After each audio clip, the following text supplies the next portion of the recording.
السلام عليكم أعزائي التلاميذ. اليوم سنتعرف على درس ثنائي القطب RC ديبول RC. في هذا الفيديو سنتعرف على أهم النقط الأساسية أو أهم النقط، تعريف المكثف، ثم العلاقة بين الشحنة وشدة التيار، ثم العلاقة بين الشحنة والتوتر، وتعبير الطاقة المخزونة في المكثف، ثم المعادلة التفاضلية أثناء الشحن وأثناء التفريغ، ثم حل هذه المعادلة التفاضلية. إذا بداية تعريف للمكثف. إذا المكثف هو ثنائي قطب كهربائي. نعم، هو ثنائي قطب كهربائي يتكون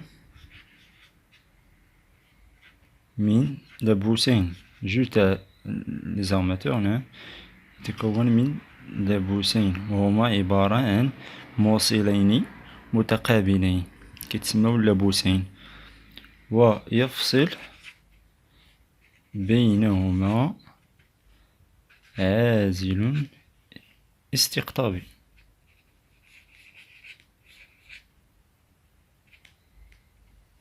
ويفصل بينهما عازل استقطابي. إذن الرمز ديال المكثف هو هذا. إذن هذا أغماتور 1 وهذا أغماتور 2. إذا نحطو هنا واحد البوان نسميها أ، بوان أخرى هنا نسميها بي. إذن ملي كتمر واحد شدة التيار الكهربائي إي من أ فيغ بي، هنايا كتكون عندنا شحنة كيو أ، وهنا كتكون عندنا شحنة كيو بي. هنا كتظهر لا شارج لي هي لا شارج بوزيتيف، هنا كتظهر لا شارج لي هي لا شارج نيجاتيف. دونك هنا العلاقة ما بين كيو أ و كيو بي هي هادي، أن كيو أ supérieur à 0 و كيو بي inférieur à 0، بمعنى أن القيمة المطلقة نتاعهم بجوج كيتساوو. إذا هادي هي لا شارج لي كتكون هنايا في هاد اللابوس أ في اللابوس بي. إذا هذا هو السامبول نتاع المكثف. دابا غادي نشوفو العلاقة ما بين لانتونسيتي مع لا شارج و لا شارج مع الطونسيون. إذا شفنا بأن ملي كيكون عندنا لو كورون إلكتريك من أ فيغ بي، هذا كيتسمى مستقبل، والمستقبل كيكون التوتر معاكس للتيار. إذا هذا هو يو أ بي، أو ممكن نسميه أو سي. إذا ممكن يتسمى أو سي، طونسيون و بورن ديال لو كوندونساتور. إذا أو سي هو يو أ بي. إذا حنا العلاقة ما بين الشحنة و التوتر هي هادي. إذا خصنا نعرفوها، كيو تساوي سي فوا أو سي. شنا هي كيو؟ إذا كيو فكتسمى شحنة المكثف، يعني لا شارج نتاع المكثف. و سي كتسمى سعة المكثف، لا كاباسيتي، سعة المكثف. و أو سي كيتسمى التوتر بين مربطي المكثف، الطونسيون أو بورن ديال المكثف. إذا الوحدات، بالنسبة للوحدة نتاع كيو فهي كولوم، كنرمزو لها بسي كولوم. وحدة تاع سعة المكثف هي الفاراد اف، عندها مضاعفات و عندها أجزاء. إذا الفاراد طونسيون لا دائما بالفولت، حتى هو عنده مضاعفات و عنده أجزاء. إذا هذه هي العلاقة اللي كتربط الشحنة مع التوتر. دابا غنشوفو العلاقة ما بين الشحنة وشدة التيار. إذا العلاقة بين الشحنة وشدة التيار هي هادي، أن شدة التيار تساوي تغير الشحنة بالنسبة للزمن، يعني كمية الشحنة في وحدة الزمن. إذا هذه هي العلاقة. وحنا ديجا عندنا أن كيو يساوي سي ضرب او سي. اذا غادي ناخد كيو نعوضو هنا، دونك تصبح هاد العلاقة اللي هي اي يساوي لا ديريفي بارابور ا تي، هاد كيو هادي نرومبلاسيها هنايا تولي سي فوا او سي. دونك هاد سي هادي كونستونت، سي هاد المكتفية ثابتة نخرجوها من المشتقة، دونك يبقى ديريفي تاع او سي تغير ديال التوتر، طونسيون او بون ديال الكوندونساتور. دونك هادي هي العلاقة ديال شدة التيار اي اللي خصنا نعقلو عليها، كنعوضوها في المعادلة التفاضلية. دابا غنشوفو تعبير الطاقة المخزونة في المكثف.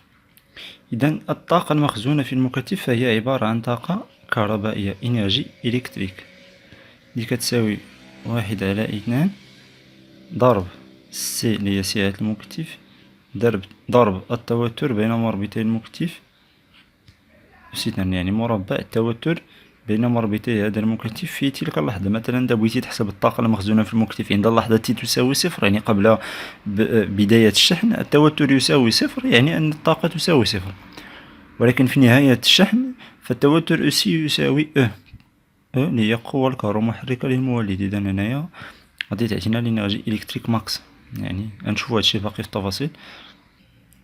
بالنسبة للمعادلة التفاضلية عندنا دارة اللي هي الدارة هي هادي، تتكون من مولد اللي هو القوة الكهرومحركة ديالو أو، لدينا موصل أومي مقاومته R، مكثف سعته سي. إذا عند وضع قاطع التيار ك في الموضع الأول، يعني شنو غادي يكون عندي؟ تكون عندي دارة الشحن، إذا ك في الموضع الأول يعني دارة الشحن، يعني غتكون عندنا هاد الدارة هادي هي اللي خدامة هاهي. إذا هنايا اشنو غادي ندير؟ غادي نديرو حسب قانون إضافية التوترات. إذا حسب قانون إضافية التوترات لا لوا دا ديتيفيتي. إذا اشنو كيقول هاد لا لوا دا ديتيفيتي؟ حنايا غادي نتبعو لو كورون إلكتريك هانتوما ملي غادي نسد قاطع التيار في البوزيسيون ان، هاد لو كورون إلكتريك كيكون في نفس لو سونس نتاع الطونسيون في الجينيراتور. إذا غيدوز هنايا، يعني راه محلول هنا غيدوز هاكا باش تكون دارة مغلقة. إذا هنايا عندنا طونسيون اللي هو او ار، هذا هو طونسيون او ار، وهنا عندنا طونسيون اللي هو او سي، طونسيون او سي او بورن دو كوندونساتور، او ار او بورن ديال الكونديكتور اوميك. إذا هنايا نصوم هنا قانون إضافية التوترات، مجموع التوترات في الدار يساوي صفر. إذا غادي نديرو U moins ER moins EC إيكالا زيرو. درنا قانون لوا د ماي، دونك هنا غادي يعطينا E يساوي ER بلس EC. مزيان. إذا عندنا حنا حسب قانون أوم. قانون أوم راه باين، عندكم واحد الكونديكتور أوميك كيمر فيه واحد الكورون إلكتريك، راه كيكون عندنا هنايا طونسيون لي هو ER ديما متعكس مع اي. دونك هادو ار غادا شنو كيساوي؟ كيساوي ار ضرب اي. اذا هذا هو لوا د اوم. نمشيو نعوضو هنايا. اذا حسب قانون اوم او ار كيساوي ار، نجيبوها هنا. دونك تصبح هادي او ايكال او ار نرومبلاسيها ب ار اي، ار فوا اي بلس او سي. ولدينا إلا عقلتو راه ديجا عندنا واحد العلاقة راه بيناها سابقا، هي سي دي ال سي على دي تي. نجي نرومبلاسي هنايا، دونك تصبح المعادلة يساوي ار اي، نعوضو هنا تعطينا ار سي دي او سي، لا ديريفي تاع او سي بارابور ا تي بلس او سي. إذا هذه هي المعادلة التفاضلية. درتي لها بحال هكذا خليتيها راه صحيح، زدتي قسمتي كلشي على ار سي باش تعطيك هذا التعبير هذا.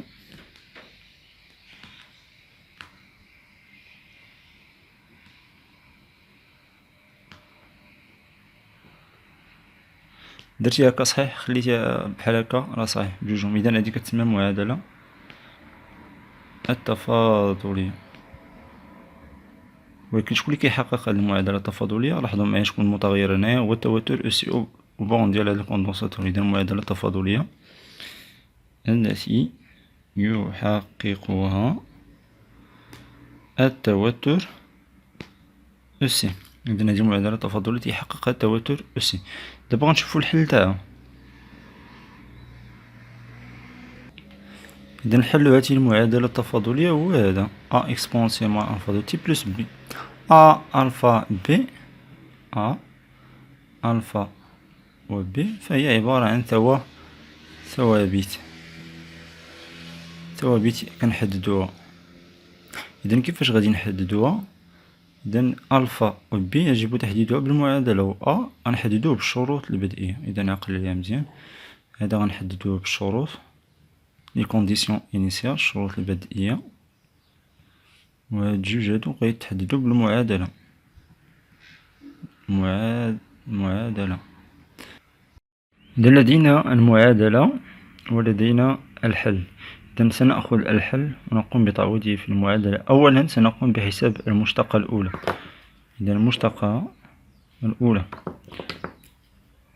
ديريفي نتاع أو سي بالنسبة للزمن. إذا سأقوم بتعويض أو سي اللي هو أ إكسبونسيال مع ألفا دو تي، أ إكسبونسيال مع ألفا دو تي بلس بي. إذا هذا هو أو سي. إذا في مشتقة بي قلنا فهي ثابتة، إذا صفر.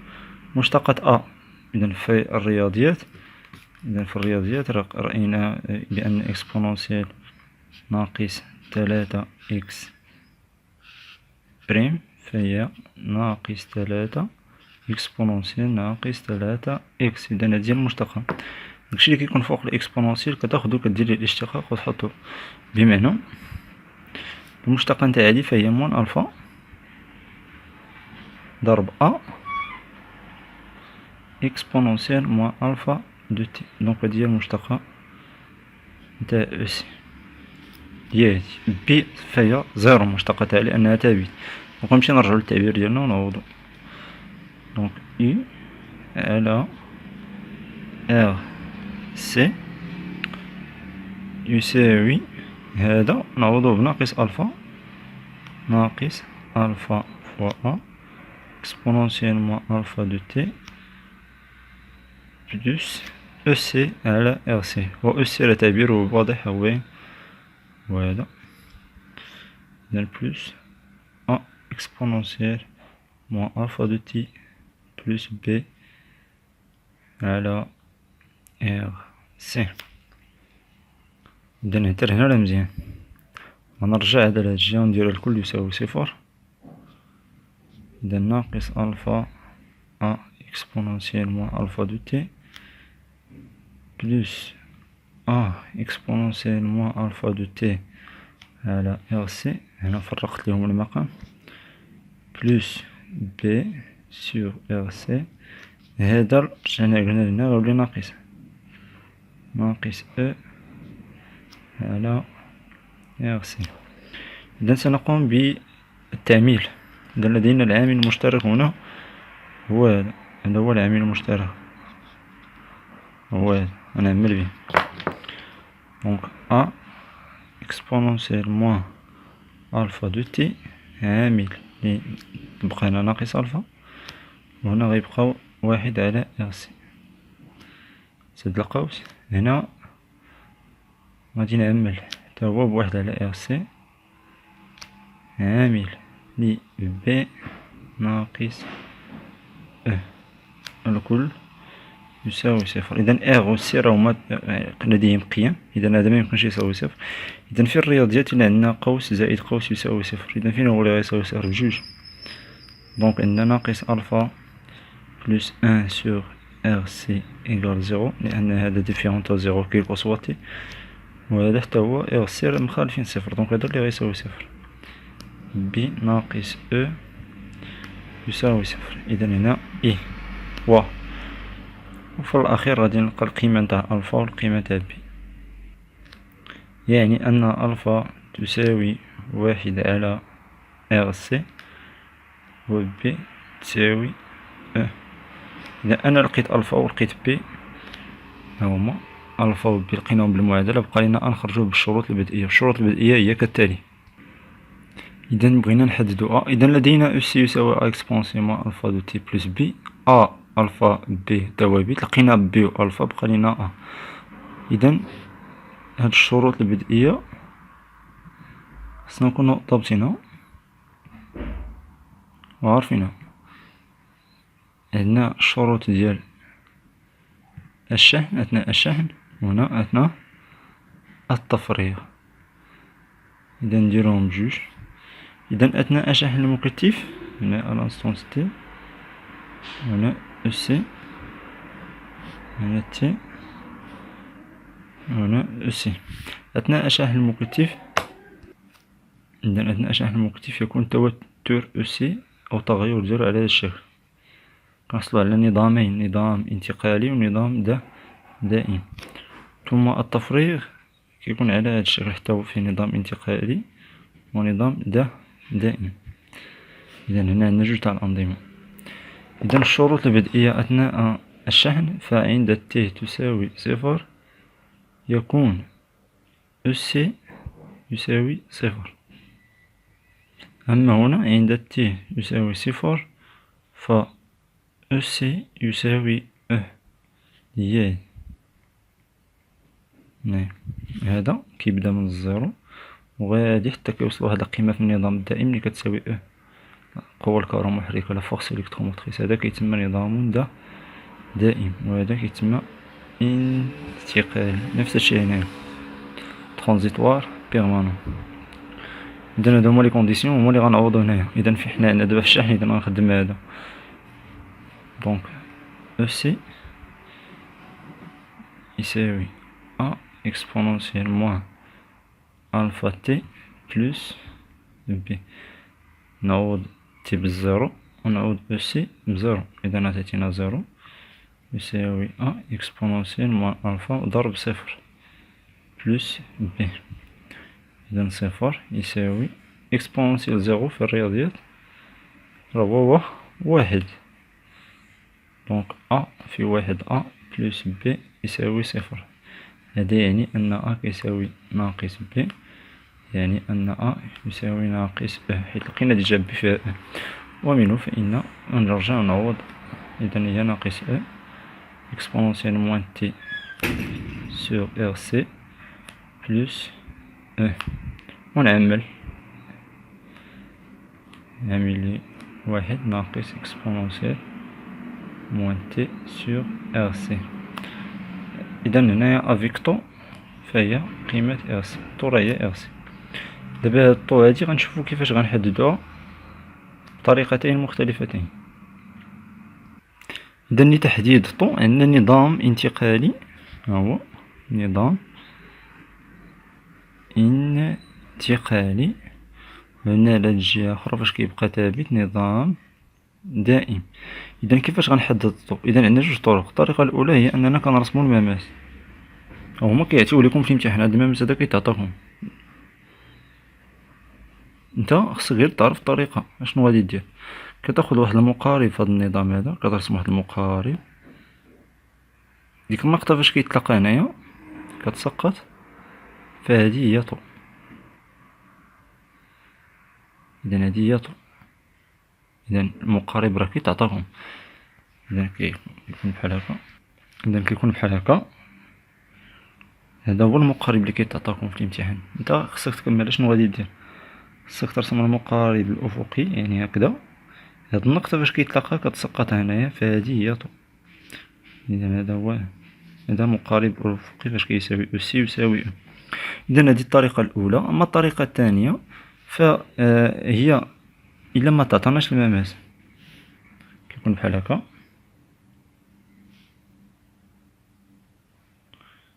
إذا انتقالي نظام دائم، وهنا ما عطاوناش المماس. اشنو غادي ندير؟ إذا أنا عارف بأن هذه هي القوة الكهرومحركة للمولد كتساوي واحد القيمة 12.6 على حسب التمرين. شنو كنديرو؟ كناخدو هذيك أو وكنضربوها في 0.63 القيمة 63%، يعني ملي كيتشارجا 63%. كيعطينا واحد لا فالور، هاد القيمة هادي كنجي نقلب عليها هنا، كتكون هنايا. إذا ميمكنش تكون فوق من او، أكيد قل من تحت منها، يعني ما بين 0 هنا فاش غتكون، حيت 0.63 صغر من 1. إذا ملي كنلقى ديك القيمة هنايا كتسقطها مباشرة نقطة التقاطع مع المنحنى، كتهبط هنا، فهادي هي. إذا عقلو مزيان، او كنضربو في 0.63، هادشي إلا كان عندنا شحن. أما إلا كان عندنا تفريغ فتشوفو الحالتين بجوج. إلا كان عندنا مثلا ندير بحال هكا نظام انتقالي ثم نظام دائم. إذا نظام دائم فاش كيساوي 0، هنا عاوتاني كيتعطاكم واحد المماس، ها هو المماس.